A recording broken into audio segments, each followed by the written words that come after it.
భవిత పెద్ద సున్నా చదవాలిరా ఎన్ని ఆటంకాలొచ్చినా చదువు లేకపోతే మన భవిత పెద్ద సున్నా చదవాలిరా ఎన్ని ఆటంకాలొచ్చినా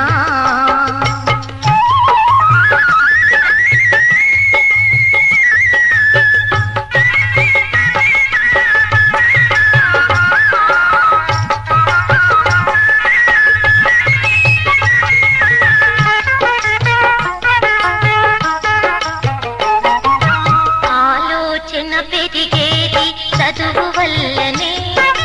వివేచన కలిగేది చదువు వల్లనే ఆలోచన పెరిగేది చదువు వల్లనే వివేచన కలిగేది